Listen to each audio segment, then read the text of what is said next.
todos. Sejam todos bem-vindos a mais uma reunião da FABEM.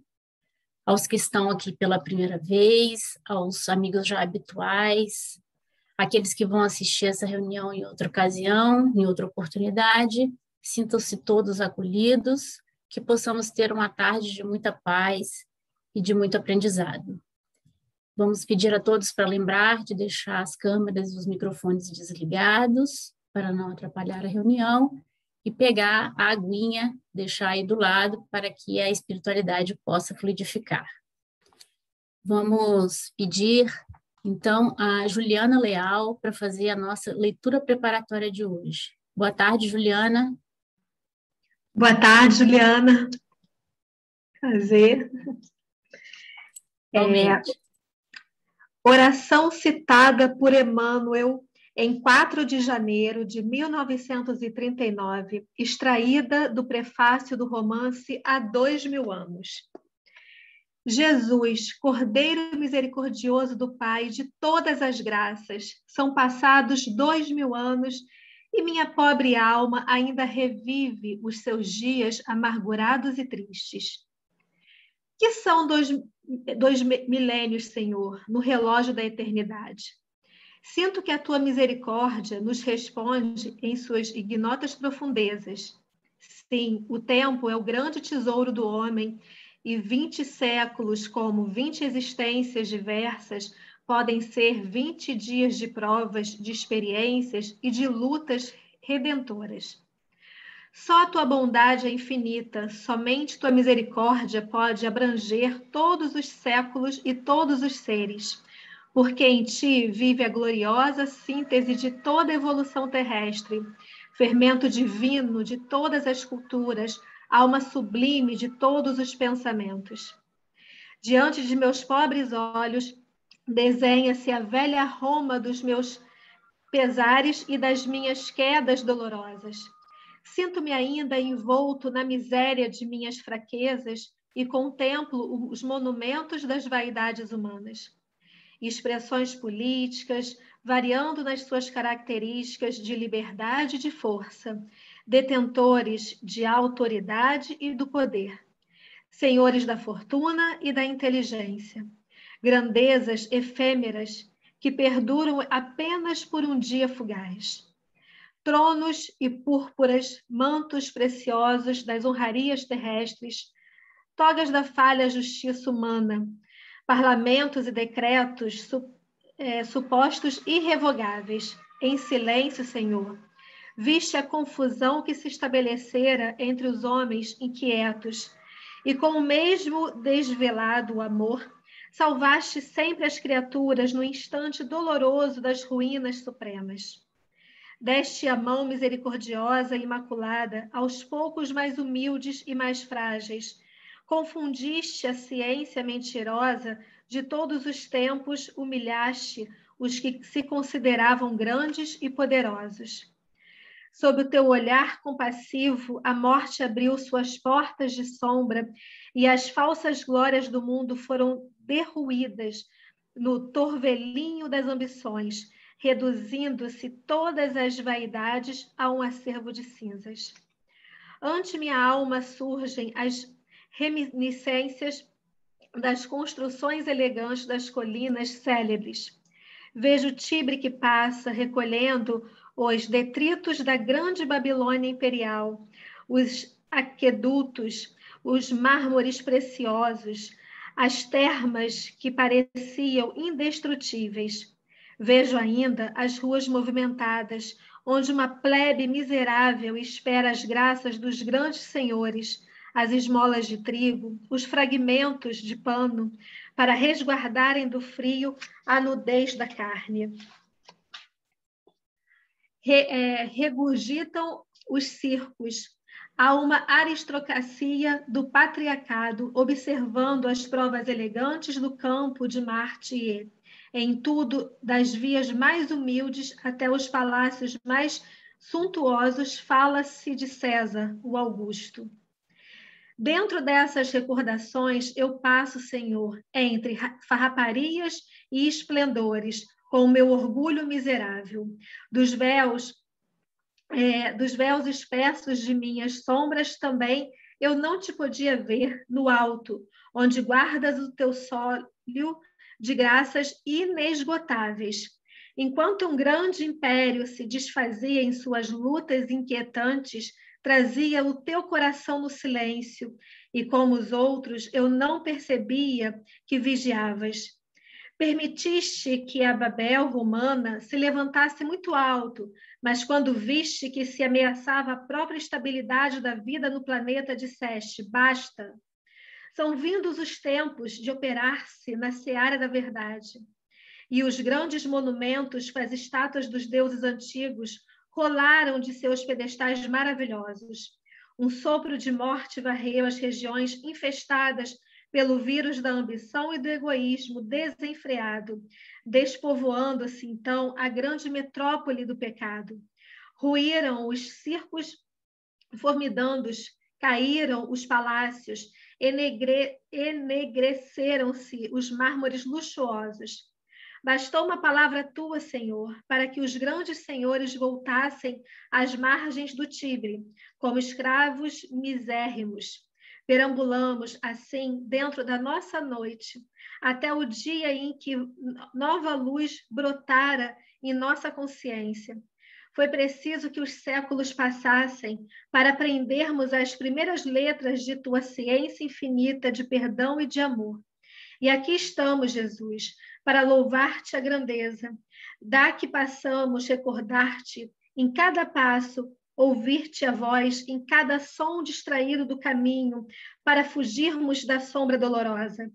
Estende-nos tuas mãos e fala-nos ainda do teu reino. Temos sede imensa daquela água eterna da vida que figuraste no ensinamento à samaritana. Exército de operários do teu evangelho, nós nos movemos sobre as tuas determinações suaves e sacrossantas. Ampara-nos, Senhor, e não nos retires dos ombros a cruz luminosa e redentora, mas ajuda-nos a sentir nos trabalhos de cada dia a luz eterna e imensa do teu reino de paz, de concórdia e de sabedoria em nossa estrada de luta, de solidariedade e de esperança. Emmanuel. Obrigada. Assim seja. Obrigada, Juliana. Vamos pedir agora a Vilma para fazer a nossa prece inicial. Vilma, boa tarde. Oi, boa tarde, Juliana. Boa tarde a todos. Obrigado, Senhor Jesus, por estarmos aqui reunidos em Teu nome, nessa tarde maravilhosa por esse estudo que vamos ter. E te pedimos as Tuas bênçãos, que Tu inspire o nosso irmão palestrante dessa tarde de hoje. Obrigado, Mestre, fique conosco, que assim seja. Assim seja. Amigos, nosso palestrante de hoje é o Saulo Silva, do NEP Emmanuel de Barueri. Ele já esteve conosco na FABEM em outra ocasião, falando sobre o livro Renúncia, e hoje ele vai nos falar sobre o livro Há 2000 Anos, esse romance psicografado por Chico Xavier, em que Emmanuel nos faz um relato de uma de suas encarnações à época de Jesus. Boa tarde, Saulo. Boa tarde, Juliana. Tudo bem? Uma alegria estar aqui com vocês novamente. Para mim é uma honra poder estar junto com vocês, refletindo sobre uma obra tão importante quanto essa. Alegria nossa, Saulo. Muito obrigada pela sua presença, em nome de toda a FABEM. E aí, agora eu te passo a palavra para a sua palestra. Perfeito. Meus amigos e minhas amigas, nós vamos aproveitar que a gente está num ambiente muito íntimo e eu gostaria de conduzir a nossa fala de hoje de uma maneira muito fraterna, muito amiga, que a gente, de fato, pudesse compartilhar o que essa obra tem para nos oferecer. Nós vamos fazer uma fala até ali mais ou menos 3h40, no máximo 3h45, e depois a gente abre para a gente poder conversar um pouquinho, porque nada mais importante e agradável do que a gente poder conversar sobre essa obra, uma obra muito importante na história da literatura espírita, e eu diria talvez da literatura mundial, dado a sua riqueza de ensinos, a sua profundidade de ensinamentos e a sua beleza literária também. Então, a gente vai falar um tempo, depois a gente volta para a gente poder conversar um pouquinho sobre essa obra. Quando nós pensamos em há 2000 anos, uma coisa que é sempre importante a gente ter em mente é a profunda coragem que Emmanuel teve ao trazer o relato da sua existência. E não uma existência em que ele teve sucesso, muito pelo contrário. A existência em que ele teve contato com o próprio Cristo, mas em função do seu orgulho, da sua vaidade, da sua indiferença, ele não soube atender aquele convite feito pelo meigo Rabi da Galileia. E essa obra, ela nos traz, além de aspectos históricos da mais alta relevância, porque trata da Roma, trata do momento em que Emmanuel teve contato com o Cristo, né? Viu Jesus pessoalmente, conversou com Jesus, mas também uma maneira de nos ensinar lições que são atemporais. Porque as experiências humanas, apesar de a gente ter alterações de contextos, de tecnologias, de ambientes, de língua, os grandes desafios humanos permanecem sempre os mesmos em qualquer situação ou circunstância. E o Evangelho é, sem dúvida alguma, a resposta definitiva, absoluta, para esses desafios humanos. Emmanuel chega a declinar em uma mensagem que foi psicografada no dia 24 de outubro de 1938. A mensagem foi psicografada em 7 de setembro de 38, um pouquinho antes dele começar, um mês e pouco antes dele começar a ditar o livro para Chico, ele dá a seguinte mensagem: algum dia, se Deus me permitir, falar-vos-ei do orgulhoso patrício Públio Lentulus. E aqui que vem a parte importante. A fim de algo aprenderdes das dolorosas experiências de uma alma indiferente e ingrata. Essa fala de Emmanuel, ela resume o propósito e o objetivo do livro. O Romance há 2000 anos, apesar de ser um romance literário que nos encanta, dada a sua beleza, o objetivo, a finalidade pela qual Emmanuel trouxe esse romance é para que a gente aprendesse alguma coisa. Mas aqui não é um aprendizado teórico, não é um aprendizado conceitual, não é um aprendizado meramente intelectual. Porque ao registrar as suas experiências, ele nos convida a refletir sobre situações de indiferença e ingratidão perante a misericórdia divina. É o livro que trata, para quem já leu o livro, né? É um pouco redundante, mas para quem não leu ainda, trata especificamente das experiências do casal Públio Lentulus e Lívia e do contato que eles tiveram com Jesus, com a mensagem do Cristo quando Jesus esteve encarnado conosco. É uma obra histórica, são várias as referências históricas, o idioma que Jesus falava, a maneira como ele descreve a bacia do Tiberíades. Existe, inclusive, uma curiosidade muito interessante. Quem gosta de estudos bíblicos já deve ter ouvido falar de uma carta de um senador que descreve a figura do Cristo, que fala sobre as feições de Jesus, descreve a impressão que ele teve. E essa carta ela é assinada por Públio Lentulus, né? Uma carta que ela é um documento que faz parte da história. Só que é curioso porque a maneira como a tradição se refere a essa carta, a maneira como ela chegou até os nossos dias, é como se ela tivesse sido uma carta de um senador que escrevia a César. E, obviamente, que nós estamos falando aí de uma carta que, se tivesse existido, ela é da autoria de Emmanuel, e nada mais natural que o próprio autor da carta a ela se referisse na sua obra. E Emmanuel faz exatamente isso. Ele se refere a essa carta na obra, esclarecendo, inclusive, que a maneira como o texto chegou até os nossos dias é uma maneira que não preserva a originalidade do texto. Ela foi adulterada ao longo do tempo, como vários textos que a gente encontra na história do cristianismo. Isso não é algo, não é uma novidade, mas essa carta ela foi alterada, inclusive em relação ao seu destinatário, que não seria César, mas um amigo pessoal de Públio Lentulus. Os aspectos históricos são impressionantes. Existem grupos que estudam essa obra especificamente do ponto de vista histórico. Mas é exatamente no campo das experiências, no campo dos ensinamentos, que nós temos as maiores contribuições. Geograficamente, é uma obra que ela se passa em Roma, capital do Império, na Palestina, 15 anos de experiências para que a gente pudesse entender um pouquinho. É interessante que coloquei o vídeo da carta antes, depois a gente pode até falar um pouquinho sobre essa carta. Tá? 15 anos eles passam na Palestina, de 2.000 anos atrás, e o final da obra se dá em Pompeia, naqueles meses, anos que antecederam a destruição daquela cidade pela erupção do vulcão Vesúvio. Do ponto de vista dos ensinamentos, eu vou me permitir aqui fazer uma abordagem dessa obra um pouco diferente. Ao invés de uma abordagem mais geral, eu vou me permitir entrar em alguns trechos, algumas frases, alguns parágrafos.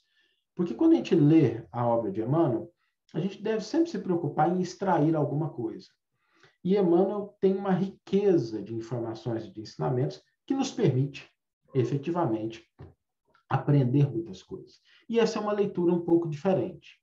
E eu vou começar com um diálogo que está logo ali no começo, que é um sonho que Públio tem, e nesse sonho ele encontra-se num tribunal, num local em que tem várias autoridades, e ali ele recebe uma mensagem, um aviso, um alerta.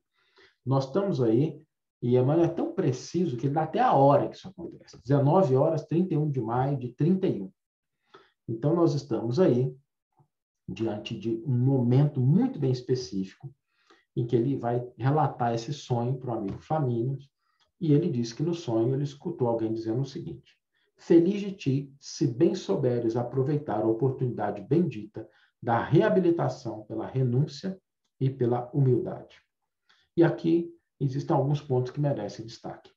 Em primeiro lugar, quando a gente pensa na reabilitação, às vezes nós não nos damos conta de quais os mecanismos que a misericórdia divina se vale a fim de que nós nos reabilitemos. Muitas vezes, por conta de uma visão equivocada, a gente acredita que o erro cometido implica necessariamente e exclusivamente com o sofrimento decorrente daquela falta cometida. Então, é mais ou menos como se Deus se utilizasse de um ditado que é muito nosso, do nosso bateu, levou. Se a gente agride, a gente vai ser agredido. Se a gente ofende, a gente vai ser ofendido. Se a gente prejudica, a gente vai ser prejudicado da mesma forma, porque seriam os mecanismos de reabilitação. O que ocorre é que nem mesmo a justiça divina se vale desse grau de severidade. Mesmo na justiça, mesmo a justiça humana se vale desse grau de severidade. Mesmo os juízes da nossa atualidade, eles entendem que existem mecanismos atenuantes, penas alternativas e outras formas de correção. E aqui nessa fala, nós encontramos exatamente essa expressão da misericórdia divina. Porque a reabilitação não se dá pelo sofrimento. Ela se dá pela renúncia e pela humildade. Alguns anos depois, Públio Lentulus vai se encontrar com Jesus e ele não aceita nenhuma desses dois elementos. E aí, vamos gravar isso aqui, porque lá na frente isso vai ser importante. Ele não se coloca numa posição de humildade e nem renuncia a coisas que faziam parte daquilo que ele desposava, daquilo que ele tinha, mas que naquele momento não eram as mais importantes, porque ele havia recebido um convite do Cristo para divulgar e viver o Evangelho. Essa proposta, ela fica ainda mais clara quando a gente analisa a qual reencarnação ele se refere diretamente no livro. Ele se refere a uma encarnação de Lentulus Sura, que foi um homem que tinha poder político, poder financeiro, mas agiu no sentido de desestabilizar a parte política, o império. Era um homem de conduta bastante questionável perante a família, era alguém que tinha o hábito de cegar os escravos, ou como punição, ou para que eles não fugissem. Era uma pessoa complicada. E às vezes a gente, diante de uma ficha dessa, nós imaginamos que a justiça divina vai agir de maneira implacável. Então, se tem dinheiro, não usa bem, vai nascer pobre. Se é uma pessoa que não valoriza a família, vai nascer sozinho. Se é alguém que não utiliza bem a sua visibilidade, a sua influência, vai nascer na indigência. Se é alguém que cegava os outros, vai nascer cego. E não é isso que acontece com esse espírito. Ele nasce senador, cercado de pessoas que o amavam, detentor de poder político, econômico, com uma proposta de renúncia e humildade. Porque é a melhor maneira. Não é a única, mas é a melhor. E também a primeira pela qual a misericórdia divina busca resgatar e oferecer a oportunidade da reparação dos nossos equívocos, dos nossos erros. Nessa encarnação, Públio não aceita essa proposta. E por isso, mais tarde, ele vai passar por dificuldades e no final da obra ele vai declarar textualmente: se houvesse atendido o convite do Cristo, teria alijado, afastado da minha vida mais da metade das experiências dolorosas pelas quais passei. E os mecanismos de ajuste da lei divina, eles são muito interessantes. Um deles sempre me chamou a atenção nesse livro, que é a relevância que se dá à influência do que nós dissemos e das escolhas que a gente faz em função daquilo que a gente escuta. Existe um diálogo de Públio Lentulus com Flamínio, que é um diálogo muito importante, que logo no começo, quando Públio decide viajar para a Palestina, muito em função da saúde de uma de suas filhas, e ele está conversando com Flamínio, um amigo, e o amigo diz para ele o seguinte, lendo textualmente a fala de Flamínio: algumas regiões da Palestina, segundo os meus próprios conhecimentos, estão infestadas de malfeitores, e é necessário estejas precavido contra eles, principalmente na tua marcha em demanda de Jerusalém. Você chegou no porto, indo para Jerusalém. Leva contigo, tão logo aportes com a família, o maior número de escravos para a tua garantia dos teus, e na hipótese de ataques, não hesites em castigar com severidade e aspereza.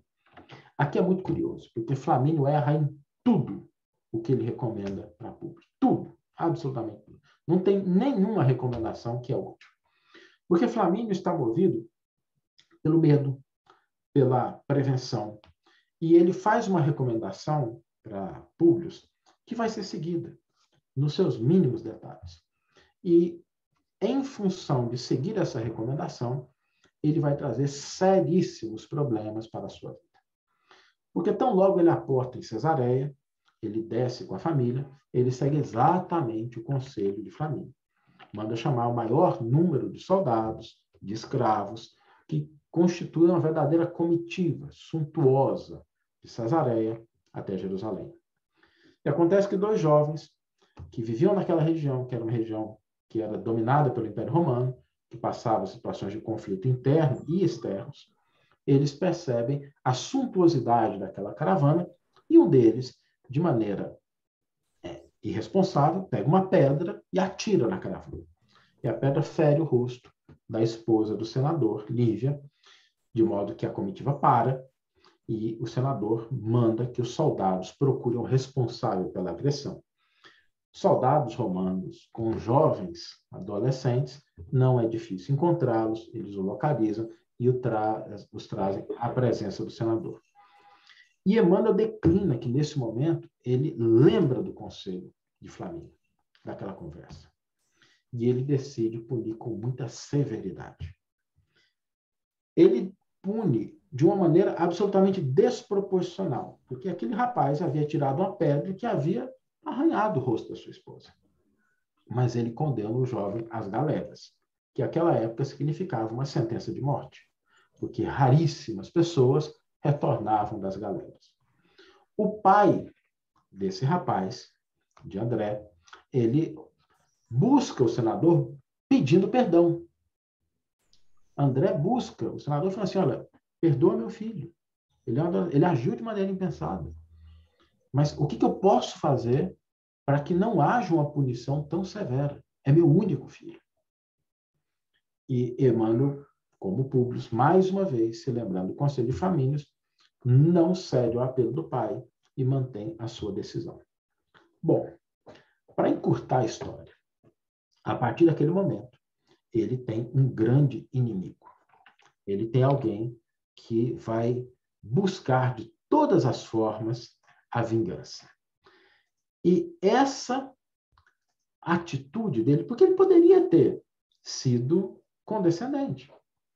Ele podia ter virado para André, o pai, e falar assim, ok, mas vou dar chicotada, vai ficar preso uns dias. Podia ter feito um monte de coisa menor do que aquela sentença, mas ele não cede a isso. E André de Joras, então, se torna o grande inimigo. E o que acontece? André perde o filho para as galeras e resolve sequestrar o filho de Públio, ainda bebê. Então, imaginem os mecanismos de reajuste em função das nossas escolhas. Ele vai cuidar desse filho do senador como escravo, vai alimentar o ódio nele, e mais tarde, Públio vai encontrar o filho numa situação muito dolorosa e o filho será responsável por cegá-lo. Para que a gente tenha ideia do impacto da nossa influência, com um comentário. Vamos trazer para o nosso mundo atual com uma postagem na internet, com alguma coisa que a gente curte ou que a gente descurte. Porque a rede social ela não faz muita avaliação em relação à qualidade do conteúdo. Todas as vezes que a gente comenta, que a gente dá um dislike, todas as vezes que a gente age, interage com aquele conteúdo, nós aumentamos a relevância dele para os algoritmos. Então, às vezes a gente não pensa muito sobre o impacto que as nossas palavras, que as nossas ideias podem ter em outras pessoas. E, às vezes, agindo até de uma maneira ingênua e de boa vontade, a gente pode dar conselhos, como foi o caso de Flamínio, que, uma vez observados dentro de um contexto específico, podem levar a pessoa, não sem isenção da própria responsabilidade, como a gente viu que aconteceu com Públio, mas a fazer escolhas absolutamente equivocadas. Nas nossas interações, na época de Públio, há 2000 anos atrás, que não tinha internet, não tinha energia, não tinha celular, não tinha computador, não tinha nada disso, e hoje no mundo, em que essas possibilidades são amplificadas milhares de vezes em relação àquela época, existe uma proposta de responsabilidade da nossa parte.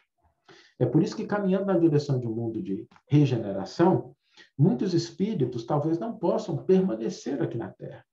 Porque é como você desse permissão para uma criança inábil e ainda despreparada de entrar dentro de um centro cirúrgico ou de um laboratório de química e poder mexer no que ela quiser. Essa criança ela pode não só se machucar, quanto machucar muitas pessoas. E o uso de todas as possibilidades que nós temos hoje amplia de maneira impressionante aquilo que são as nossas possibilidades de ação. Por quê? Se há 200 anos atrás, se a gente fizesse uma grande bobagem, talvez aquilo ficasse circunscrito no âmbito da nossa tribo, da nossa comunidade mais próxima. Hoje, uma postagem que nós fazemos de manhã, à tarde, ela pode ter alcançado milhares de pessoas. Daí, uma responsabilidade importante, e isso sempre me chamou a atenção nesse romance, porque ele registra esse cuidado que nós devemos ter. Dando salto de algum tempo, há um encontro de Públio com Jesus que não pode ser deixado de ser abordado. Porque nesse encontro, Jesus recebe Públio com uma pergunta. E é uma pergunta interessante, porque Jesus diz assim, senador, por que me procuras? A pergunta de Jesus, ela reverbera através dos séculos e atinge a cada um de nós. Por que nos aproximamos do Evangelho? Por que nos aproximamos do Cristo? Quais são as nossas intenções? Quais são os nossos interesses? Quais são as nossas disposições? E a pergunta de Jesus é para que Públio e cada um de nós tenhamos clareza de quais são as nossas intenções. Por que é que a gente está buscando? Porque quando a gente deixa a situação obscura, muitas vezes a gente pode enganar a si mesmo. E existem pessoas que, a despeito de verbalizarem, se aproximar do Cristo, com o intuito de propagar a sua mensagem, trabalham simplesmente na direção do interesse pessoal. Existem pessoas que, embora digam que querem se aproximar do Cristo a fim de fazer o bem para as criaturas, na verdade visam exclusivamente o bem de si mesmos. Entender o que é que nos move na direção do Cristo é definir o papel de Jesus na nossa vida. Porque muitas vezes nós temos o Cristo como aquela figura distante e a gente esquece de tê-lo como o amigo da nossa jornada. Nós louvamos o Cristo, idolatramos a sua imagem, reverenciamos os seus ensinos, mas ele fica circunscrito a determinados departamentos, horários e situações da nossa vida. E Emmanuel, no prefácio do livro Caminho, Verdade e Vida, nos dá o alerta em relação a essa postura. Porque ele vai nos dizer que é por louvá-lo a Jesus nos templos e menoscabá-lo nas ruas é que temos naufragado 1000 vezes. Porque a figura do Cristo, ela é para ser louvada, reconhecida, admirada, mas, sobretudo, que ele represente aquilo que a doutrina espírita nos traz, que Jesus represente para cada um de nós o guia que aponta o caminho, indica a direção, esclarece o roteiro, mas também um modelo de conduta. Alguém para quem, no nosso cotidiano, nas nossas circunstâncias, dentro de casa, no trabalho, com a família, no ambiente de convívio social, possa representar para a gente um modelo. O que acontece é que o senador, diante daquela proposta de Jesus, conversa com Cristo, e Jesus diz uma frase para ele muito interessante. Jesus diz o seguinte: soa para o teu espírito neste momento um minuto glorioso se conseguires utilizar a tua liberdade, e aí o respeito à consciência, para que seja ele, em teu coração doravante, um cântico de amor, de humildade e de fé, na hora indeterminável da redenção dentro da eternidade. Está, porém, no teu querer aproveitá-lo agora ou daqui a alguns milênios. E existem alguns aspectos aqui que merecem a nossa atenção. Em primeiro lugar, lembra do sonho? O sonho foi dado anos antes desse encontro, avisando para ele desse momento em que ele encontraria Jesus. Por isso, quando ele chegasse até esse encontro, esse minuto que o próprio Cristo define como um minuto glorioso, ele deveria estar preparado, deveria estar, pelo menos, disposto a atender aquele chamado. E isso, infelizmente, não acontece. Aqui há um ponto importante, porque o Cristo não impõe, ele não exige, ele não determina. Porque a lei divina não é uma lei de coerção, é uma lei de orientação. Não interessa ao Criador a conduta que é simplesmente uma conduta que se dobra sem a vontade. Uma conduta que aceita sem o concurso das emoções, dos sentimentos e da razão. É preciso que haja o exercício da liberdade. E esse exercício da liberdade é o que caracteriza a transformação verdadeira. Porque às vezes a gente até age, mas porque os outros estão vendo, porque a gente está em um determinado ambiente, porque é assim que meus pais me ensinaram, mas a gente não desenvolve aquele aspecto importante de fazer, não porque eu sou obrigado, mas porque eu quero. De ter uma conduta pacífica, harmoniosa, voltada para o bem, não porque alguém me disse que está certo, mas porque eu quero fazer assim. Não exclusivamente porque eu li isso no livro, mas porque isso faz parte do meu crescimento. Quando a gente não circunscreve a nossa conduta aos elementos externos que podem condicioná-la. Esse aspecto da fala de Jesus é muito importante. E ele nos diz o seguinte, que o querer, a vontade em aproveitá-lo, não se perde. Porque às vezes a gente pensa assim, que a misericórdia, que Deus magoa, né? A gente não faz assim, Deus magoou e vai largar a gente para depois. Não é assim. Deus não desiste de nenhum dos seus filhos. Ele aguarda, ele espera, e ele não nos nega oportunidade. É só nas visões distorcidas que às vezes a gente constitui de um Deus excessivamente rígido, um Deus que é muito mais justiceiro do que justo, é que essa figura da punição comparece. Mas o esforço cotidiano da divindade, constante nas nossas vidas, é para nos auxiliar, agora ou daqui a milênios, para que nós nos reajustemos à estrada mais tranquila, que é a da adesão voluntária dos nossos interesses à proposta do Evangelho. A obra prossegue e existe um aspecto muito interessante que é o encontro final de André de Gioras, o pai, que perdeu o filho para as galeras, e o senador, já em situações totalmente diferentes. Públio está cego, André está no leito de morte, e naquele momento há uma mensagem muito importante quando Públio encontra aquele homem e ele sente ainda o ódio. Pensemos nisso aqui. Nós não estamos diante de uma situação comum. É alguém que sequestrou o seu filho quando ele era bebê, que criou seu filho como um escravo, que alimentou no seu filho o ódio por você e que fez com que seu filho fosse o responsável por privá-lo da visão. Ou seja, nós não estamos diante de uma situação tranquila. Sabe aquela discussão que a gente tem com algum familiar no almoço de domingo? Não passa nem perto disso aqui. Muitas experiências que a gente tem que são dolorosas, que são desafiantes em relação ao próximo, sequer chegam aos pés de uma situação dessa. E, naquele momento, aqui é o aspecto importante, porque no íntimo ele se recusava ao perdão. Mas então ele se lembrou de Jesus e da doutrina de amor e de piedade pelos inimigos. Se lembrou, sobretudo, do último ato de Jesus na cruz, quando eleva os olhos ao alto e pede a Deus: perdoa-os, porque eles não sabem o que fazem. Porque Jesus nos mostra que é impossível ascender espiritualmente sem a capacidade de perdoar. O perdão que não representa uma carta de alforria em relação à consciência do outro.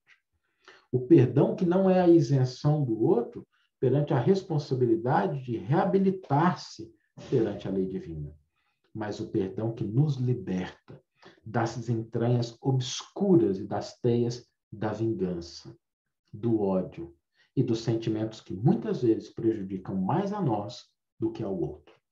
O perdão é uma tesourinha em que a gente utiliza para cortar a corda que nos prende às situações que são dolorosas.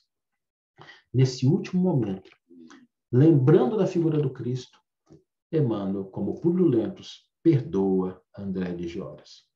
E aqui nós temos essa postura de alguém que vai compreendendo como a mensagem do Cristo deve ganhar espaço nas nossas vidas. Não somente pela beleza, pela poesia, pela relevância, mas como um roteiro para as nossas ações.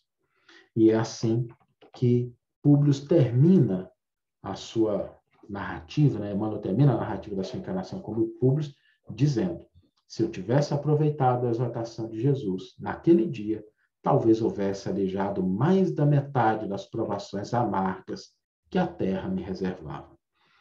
Por isso é que nós devemos sempre lembrar daquelas palavras do Cristo, quando nos disse: vinde a mim, todos vós que estáis aflitos e sobrecarregados, e eu vos aliviarei. Tomai sobre vós o meu jugo e aprendei de mim, que sou brando e humilde de coração, e encontrarei repouso para vossas almas cansadas. Muitas vezes nós pensamos que a proposta e o caminho do Evangelho são muito desafiantes, são difíceis, são dolorosos. Mas não nos iludemos, é o caminho mais fácil, é o caminho mais leve, é o caminho que nós podemos trilhar para que de uma maneira mais rápida nós alcancemos a liberdade, a felicidade e a plenitude de vida, ainda que tenhamos que sacrificar algumas quinquilharias e pequenas coisas no caminho em prol de um bem maior. E aí eu encerro a nossa pequena fala, destacando alguns textos da obra, para que a gente possa agora conversar um pouquinho sobre esse romance extraordinário. Saulo, obrigada. Nesse momento, nós temos 28 participantes presentes na reunião. Temos a presença aqui do Gustavo Silveira, que também veio te receber. Beleza, e aí fica aberto para todos os amigos que quiserem fazer alguma interação com o Saulo nesse momento sobre o assunto? Está aberto. Tudo bem, Gustavo? Tudo jóia, Saulo. E você? Tudo bom, que bom te encontrar aqui. Bom demais. Nossa, foi muito bom. Esse livro é um livro que eu reli há pouco tempo e você tocou num ponto que me chamou muita atenção na segunda leitura, que na primeira passou batido, que é justamente o conselho de Flamínio para Públio. Assim, como o Vitor gosta de dizer, né? É o fermento. É o pouquinho de fermento que levê da massa toda, né? E a gente vê que esse conselho de Flamínio falou muito forte na intimidade de Públio, mas Emmanuel não deixou de narrar o conflito que existia. Parece que o coração dele já pedia uma coisa, mas aí ele lembrava do conselho e fazia outra. Como que a gente pode fazer assim? Porque às vezes o nosso coração ele indica uma coisa boa, mas às vezes não indica. Na prática, no nosso dia a dia, como que a gente lida com esses conflitos assim? Nossa, Gustavo, que questão importante essa que você está trazendo.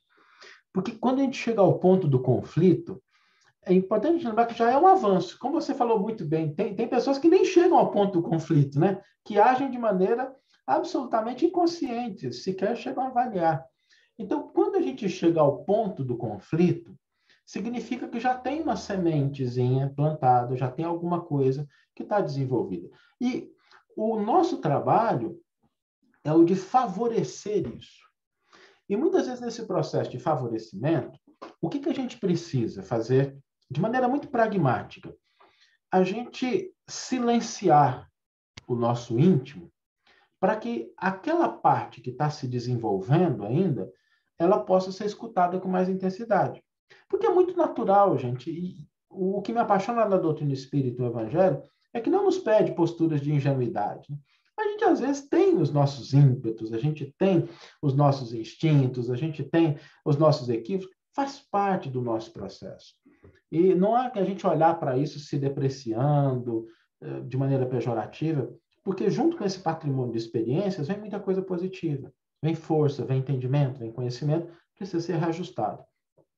Mas diante dessas situações que são mais desafiadoras, a primeira coisa que a gente deveria fazer é parar um pouquinho. Parar, fazer uma oração, fazer uma meditação, respirar fundo.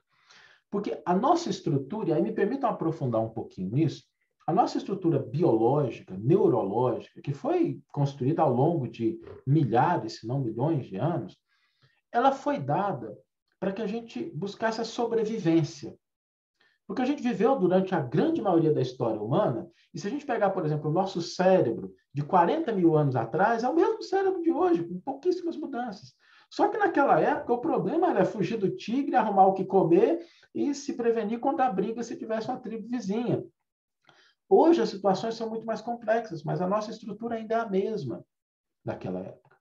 O que significa que a gente tem uma predisposição muito maior para a sobrevivência do que para o crescimento, a prosperidade, no sentido de prosperar, de se desenvolver, de se tornar uma pessoa melhor, de crescer, de aprender, do que esses instintos que vêm para a nossa sobrevivência. Então, ter consciência disso é a gente lembrar que é o seguinte, diante de estímulos externos, principalmente estímulos que representam ou podem representar ameaça, algum perigo, alguma coisa que pode nos agredir, a gente lembrar o seguinte, a cabecinha da gente está preparada para reagir de uma maneira inadequada.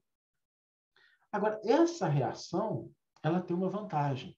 Ela é muito rápida. Porque ela é um mecanismo que, ao longo do tempo, ela foi dado para a gente fugir de ameaça. Assim, surgiu o leão, corre. Então, é uma reação muito rápida. Se a gente der um tempo, se a gente parar um pouquinho, se a gente respirar, a parte mais racional, a parte que percebe a realidade e o nosso eu superior, ele ganha um pouco mais de voz.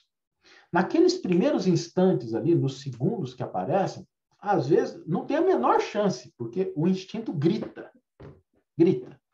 Mas se a gente der um tempinho, esse instinto, a hora que ele percebe que ele disparou um alarme, mas não era nenhum urso, não era nenhum bicho complicado, ele desarma, porque ele está ali para a gente sobreviver, ele está ali para nos preservar. Então, a hora que ele percebe que o estímulo externo não é uma ameaça tão grande quanto a gente imaginava, o que acontece é que ele desarma. Então, se a gente der esse tempinho, se a gente respirar, se a gente fizer uma oração, se a gente fizer uma meditação, esses elementos mais superiores da vida começam a ter espaço na nossa consciência. Os antigos sabem disso, que eles têm uma frase que eu acho muito interessante, assim, ficou com raiva, conta até 10. Porque quando a gente conta até 10, até chegar no 10, esse mecanismo forte, ele já desarmou. Ele já olhou e falou assim, não, pera um pouquinho, fulano falou isso, mas ele devia estar nervoso naquela hora, talvez a intenção não fosse essa, eu estava querendo muito essa coisa, mas espera aí um pouquinho, né? Talvez seja só alguma coisa que eu esteja buscando, mas não é o melhor. Então, dar esse tempo é importante. Todas as vezes que a gente consegue dar essa oportunidade para que esses elementos superiores que já existem na gente, eles possam confrontar num pé de igualdade, né? Porque se for na hora do impulso, a gente perde assim desastrosamente. Eu falo por mim, tá? Quantas vezes, às vezes, até diante de situações corriqueiras, eu conversava com uma pessoa uma vez, que eu trabalho numa empresa, um cargo de chefia, aí marquei uma reunião com a pessoa. E a pessoa falou assim, nossa, Saulo, você marcou essa reunião semana passada, eu não dormi a semana inteira. Eu falei, mas por quê? Porque eu fiquei imaginando o que seria a reunião, porque a empresa está passando por um processo de corte, então achei que seria demitida. Então, observa isso, né?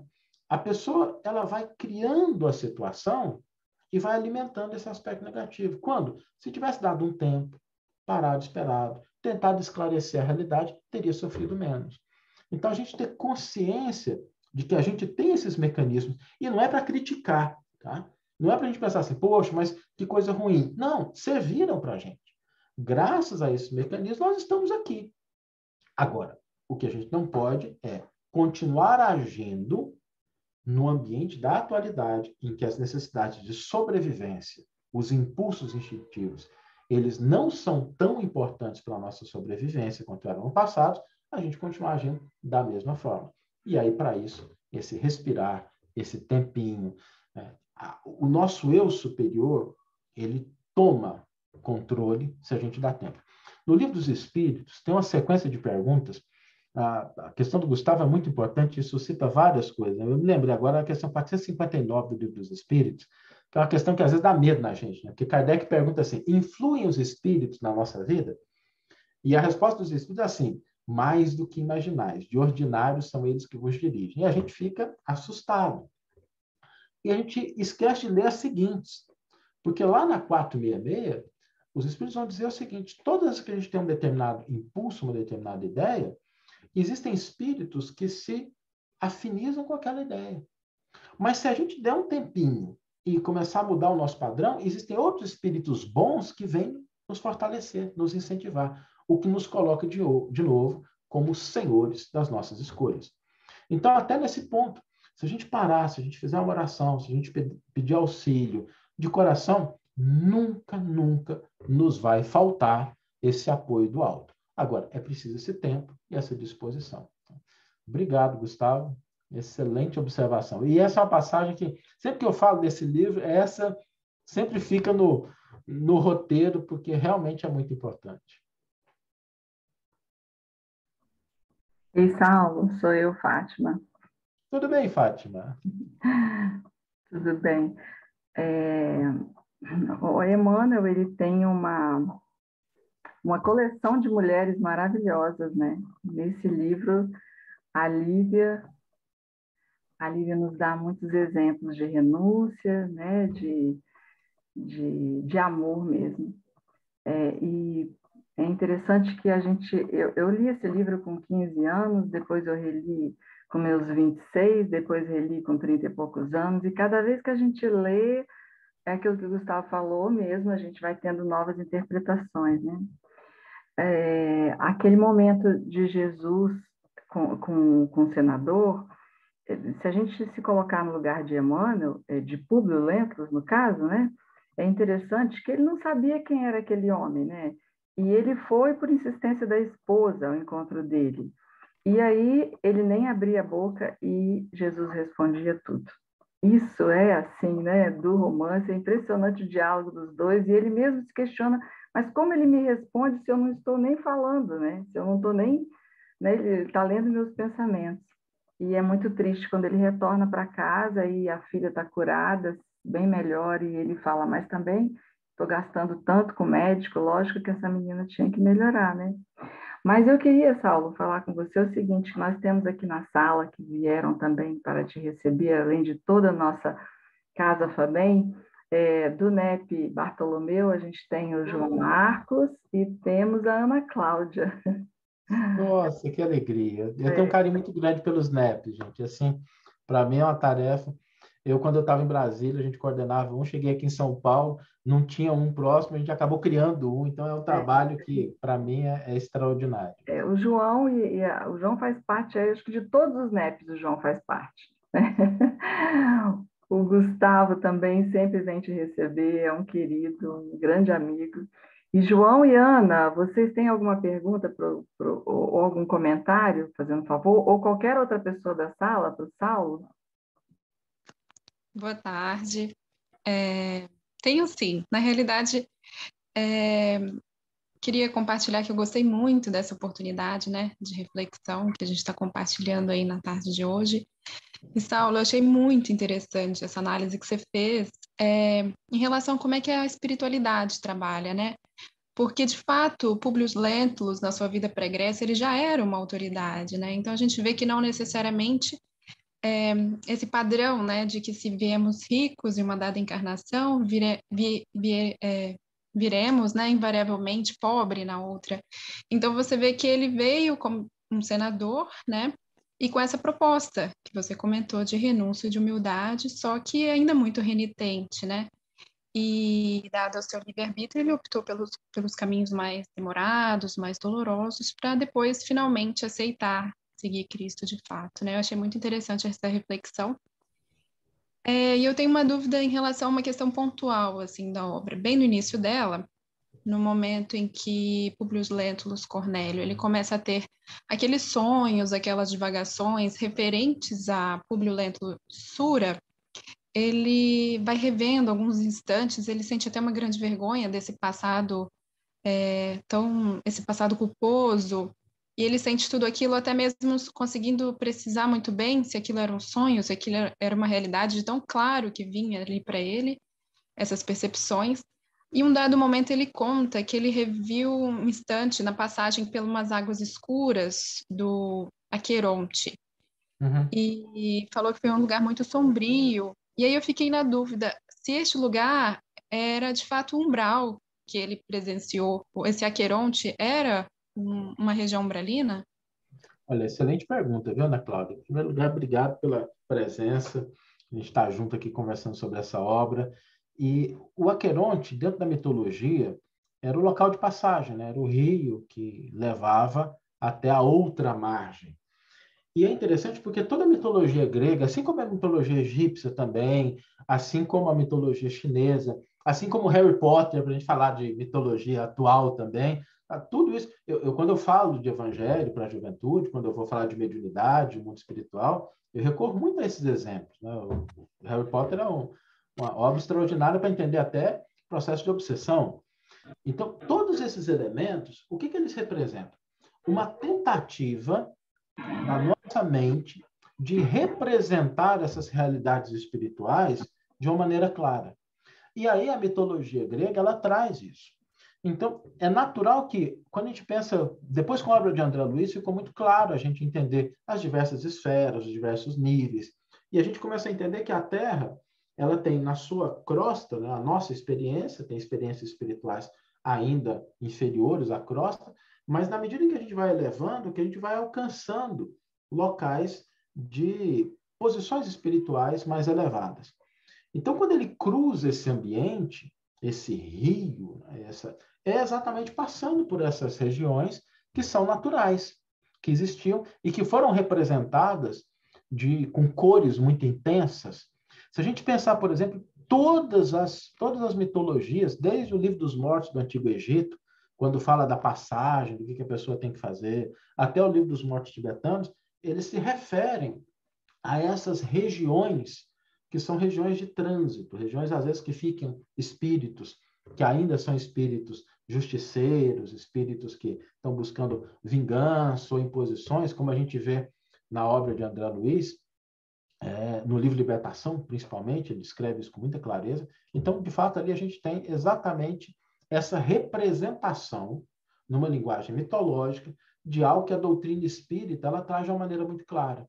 Então, a doutrina espírita ela desmistifica essas coisas todas, para que a gente possa entender com clareza, sem nada de esoterismo, no sentido de esoterismo com S, né? A gente buscar nada difícil de entender, nada que não seja disponível para todas as pessoas, mas realmente ali a gente está diante desse processo. Agora, se aquilo aconteceu naquele momento, daquela forma que o cérebro humano registrou, é uma questão ainda aberta. Eu não sei se vocês já tiveram essa experiência, às vezes você acorda com um sonho muito nítido, e aí levantou, escovou os dentes, tomou água, sumiu. Por quê? Porque a experiência do espírito ela é muito sutil. E ela nem sempre é capaz de impregnar o nosso sistema neurológico, os nossos neurônios, de uma maneira muito intensa. Porque é uma experiência sutil, uma experiência de outra dimensão física, mas muito mais sutil. Então, aí, o que acontece com o nosso cérebro? Ele se vale de elementos que são familiares para poder consolidar alguma coisa. Agora, nem sempre esses elementos familiares, eles correspondem àquela realidade. Então, de fato, ali a gente tem exatamente essa narrativa dessas regiões mais próximas da Terra, em que na obra de André Luiz são denominadas de umbral. Mas excelente observação, viu? Deixa eu só voltar um pouquinho uma coisa que a Fátima falou, que eu achei muito importante, gente. É o conhecimento que o Cristo tinha do Públio. E é importante entender como, porque às vezes a gente fica pensando assim, nossa, é porque Jesus tinha telepatia, conseguia ler o pensamento, né? Não estou duvidando de nada disso, mas o fundamental é que Jesus tinha muito amor por Públio. É o amor que possibilita conhecer. É o amor que possibilita transformar. O amor, a gente pensa às vezes como sendo um sentimento, mas o amor é uma força transformadora. A gente só conhece profundamente aquilo que a gente ama. Não tem aquela matéria da faculdade ou da escola que a gente gostava do professor, gostava da matéria, nem precisava estudar, chegava no dia da prova, a gente saía dando aula, ajudando os alunos, os colegas. Agora, daquela matéria que a gente não gostava, ou da matéria, ou do professor, ou dos dois, a gente se matava para estudar, virava as noites, às vezes conseguia passar ali com o mínimo.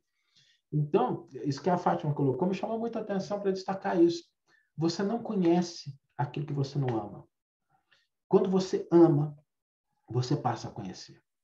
É esse sentimento, essa força transformadora que possibilita ao Cristo e aos espíritos superiores entenderem o que a gente sente, o que a gente pensa, o que a gente precisa.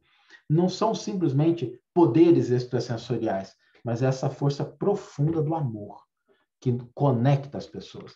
Então, por isso que Jesus, amando todos nós, nos conhece profundamente.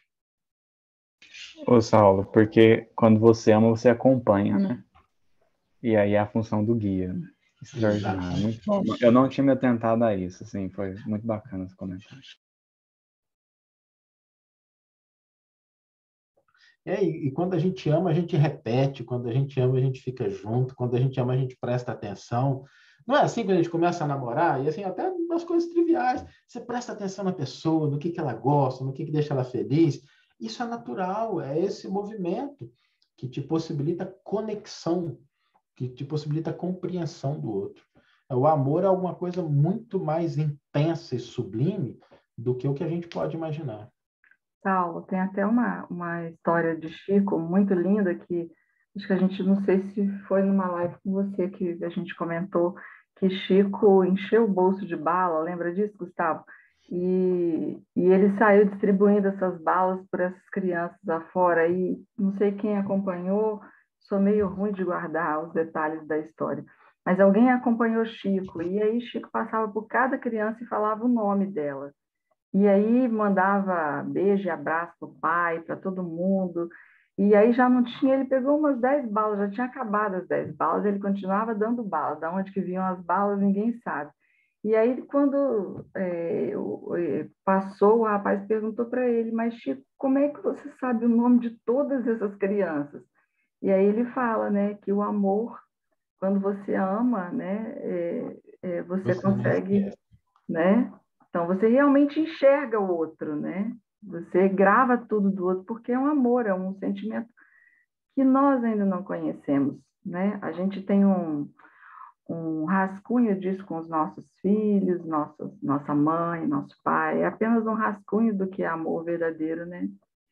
Exatamente. E é um exercício que a gente pode fazer, sabe, no dia a dia mesmo. Quando a gente encontrar com a pessoa pela primeira vez, tenta criar esse sentimento de simpatia, de afinidade, de um interesse pelo outro. Não esquece o nome da pessoa, não esquece aquele momento, porque isso marca.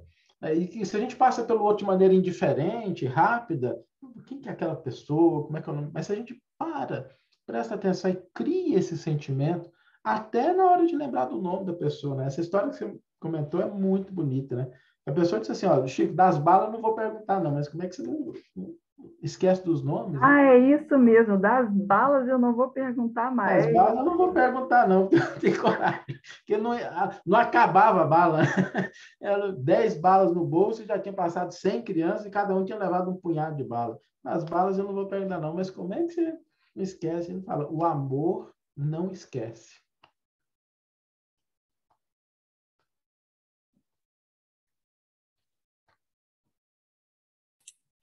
Mas alguém gostaria de interagir com o Saulo? Ô, João Marcos, tudo bem, meu irmão? Ei, Saulo, que alegria te rever, querido. Alegria nossa. Então, Saulo, eu queria que você ajudasse a gente numa percepção aqui que durante a sua fala me surgiu, me foi inspirado. A gente sabe que a dor, ela educa o espírito por domar e domesticar os instintos enquanto protótipos de inteligência que são, né? E você lembrou bem, esse tempo que a nossa mente precisa para transmigrar entre as percepções da dor como castigo, de castigo para consequência, de consequência para admoestação, e para admoestação para educação, ele tem que ser permeado mesmo por muita perseverança, por muita paciência, por muita fé no Evangelho e no Cristo. Aí eu queria que, se você pudesse se sentisse à vontade, meu querido, eu queria a sua opinião pessoal. Dentro do livro Há 2000 anos, que para mim é um compêndio dessa lógica da dor ser transformada em educação, na sua opinião, qual a passagem do livro que melhor nos auxiliaria para a prática desse processo? Qual que você acha que seria, na sua opinião, o melhor exemplo que a gente deveria levar daqui para frente para auxiliar a gente nesse processo de transformar a dor em educação? Por gentileza. Olha, João Marcos, excelente pergunta, viu? E, para mim, particularmente, o exemplo mais marcante é quando Públio encontra com André de Gioras. Porque ali ele externaliza a dor. E ali não é uma coisa superficial, ou seja, ele está diante do sequestrador do filho, de alguém que foi criminoso. A dor está pungente ali. E ele sente aquilo. Mas aí, naquele momento, ele se lembra do Cristo e fala assim, tem uma outra alternativa. E eu acho muito bonita a maneira como ele registra, que não é assim, Jesus mandou fazer, está escrito no Evangelho, porque às vezes a gente pensa como sendo um conjunto de regras, nada de errado com as regras, sabe? Mas não é tão simples assim. Não é tão simples assim a gente seguir regras, porque enquanto a dor não bate na nossa porta, a gente pode até achar que aquilo dá para levar, a gente até dá conselho para as outras pessoas, e úteis, nada de errado com isso. Mas quando a gente sente na pele, é que a gente tem a oportunidade de testar. E aí a gente percebe o seguinte, o conselho do Evangelho, ele nunca vem como imposição, ele vem como alternativa, como rota paralela e que a gente pode escolher. E que dói a escolha. Porque, às vezes, o nosso impulso é ainda da vingança, é ainda do revide, é ainda da crítica. E o que o Evangelho nos traz é uma outra alternativa. Alguma coisa assim, olha, tem isso que você está sentindo. Não ignora isso. Porque quando a gente ignora, a gente vai criando uma panela de pressão que uma hora estoura. Quem de nós já não passou pela oportunidade de conhecer uma pessoa que, às vezes, tem aquela conduta calma, pacífica, tranquila, a gente acha que a pessoa nunca vai perder o controle, e, de repente, acontece alguma coisa, a pessoa sai do eixo, deixa de ir na casa espírita, muda tudo. Por quê? Porque não acolheu esse impulso, essa energia, e entendeu o evangelho como convite e não como regra.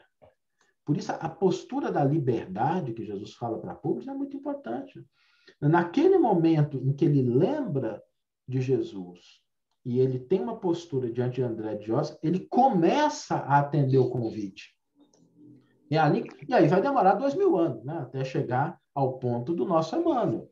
Tem uma estrada pela frente, não é o que acontece da noite para o dia. Mas, para mim, esse é um momento marcante, porque ele fala da dor, ele declina. E aí, para mim, vem essa maturidade, da gente não ignorar o que a gente sente, não jogar a poeira para debaixo do tapete, e ter a coragem de dizer, olha, minha vontade aqui era de sair no tapa. Agora, tem outra alternativa? Tem. Será que dá para seguir? Vou tentar. E a gente buscar efetivamente tentar seguir esse outro caminho. Às vezes a gente vai dar conta, às vezes a gente não vai dar conta, mas quando a gente começa a perceber essa alternativa, essa outra proposta do Evangelho, a gente começa a agir de uma maneira consciente, mas que ela nunca venha com a conta pesada da gente ignorar o que a gente sente, porque não tem nada pior do que a gente pegar os nossos instintos, as nossas emoções e a gente ignorá-los, porque eles são forças muito poderosas. Às vezes, quando a gente tenta coagir, o bichinho fica ali, mas ele fica crescendo. Em uma hora ele estoura e aí é desastroso. Então, é muito mais saudável que a gente reconheça. Que a gente olhe para a situação e fale assim, olha, minha vontade era outra. Agora, ok, Jesus propõe, vou tentar. Porque aí a gente faz uma escolha consciente, não uma escolha imposta. E eu acho que a grande vantagem da doutrina espírita é essa. A doutrina espírita não impõe nada. A gente entrar numa casa espírita e tiver muita regra, cuidado, né? Talvez a pessoa não tenha entendido muito bem. Ela não impõe nada, mas ela espera tudo, porque ela esclarece. Mas ela tem a paciência de entender que cada criatura tem o seu momento, tem o seu tempo.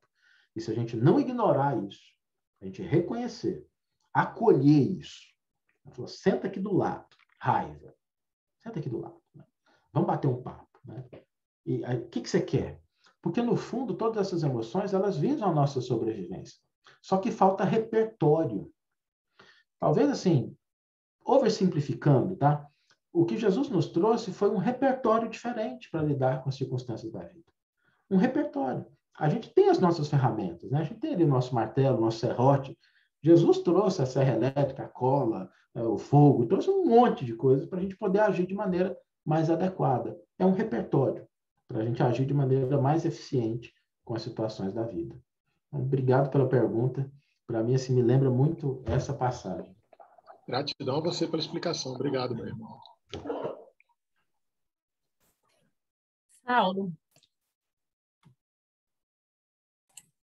ficaríamos aqui a tarde inteira batendo um papo com vocês, tá bom demais.